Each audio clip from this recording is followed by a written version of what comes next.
welcome to A Shot of Joe, the place where you come to get enlightened and get empowered. Click that button below to subscribe and keep you up to date on what's happening in the energy world and give you new tools that you can use on a daily basis to elevate your energy, your frequency, your vibration, and get you into a great place. So what I want to do today is talk to you about something I've been using with clients for many, many years, and I call it opposite action. And what this means is it's about doing the opposite of what you would normally do. And I'll tell you why this is important and why it's effective. What happens for us, even as we work on ourselves and our inner selves, whether it's therapy or energy work or whatever healing work you're doing, we start to shift internally and we start to change our energy.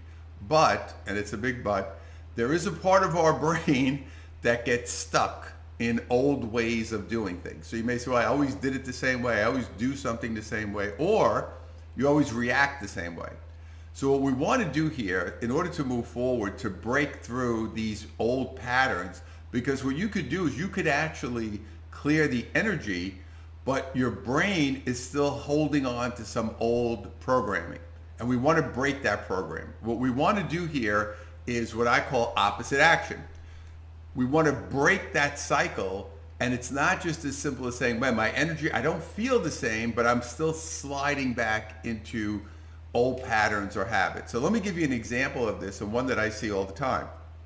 Let's say you're a person who is traditionally been a people pleaser. Right? A lot of us, we're trying to get attention or trying to get people to acknowledge us or like us or whatever the case, right? So every single time somebody asks you to do something, every single time, somebody wants help, every single time that comes up in your life, you say yes. And even if you're doing something else, even if you're busy, even if you have another plan, people, like I said, I used to do it with family. I would break my own plan and then go to help them out or go do something, even though I had something else to do.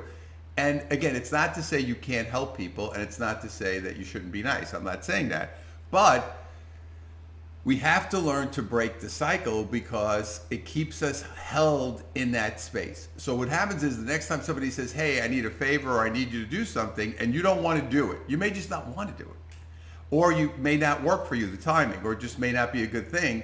What you would want to do is say, no, I am not available. I cannot do that right now. I cannot help you.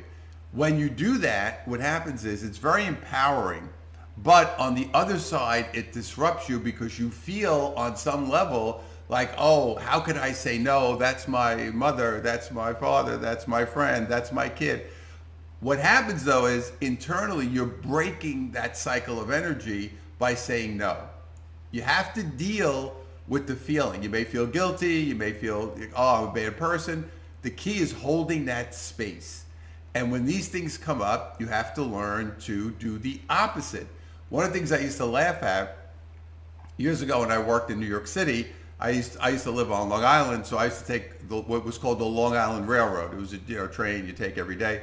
And generally when you work at that point, I took the same train every day because the same time, because you had to get to work the same time, and all the same people are on that train. And what I noticed was all the people sat in the exact same seat every single time. And it was I found it fascinating. And they would like come in, look around, make sure they got that seat or whatever they had to do. So me, because I didn't want to do that, I would always sit in a different seat every single day.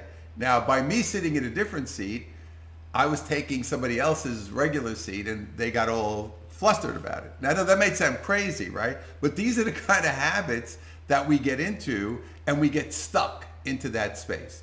This is why it's important to do the opposite. So it may be something simple as just saying, well, I usually drive this way to go somewhere, now I'm going to drive a different way. Or usually walk this way, now I'm going to walk this way. I usually take this street, now I'm going to take this street. So start doing the opposite and it'll start to open you up to new possibilities, especially things that you don't want to do that you're used to saying yes to. This is an important time to start saying no. Again, if you feel something inside, if you say, wow, I feel guilty about that, or I feel upset about that, that's okay. Allow yourself to feel that feeling and allow yourself to let that go. And the more you do the opposite, the easier it will be. So good luck. Take opposite action. You'll be amazed at how great you're going to feel.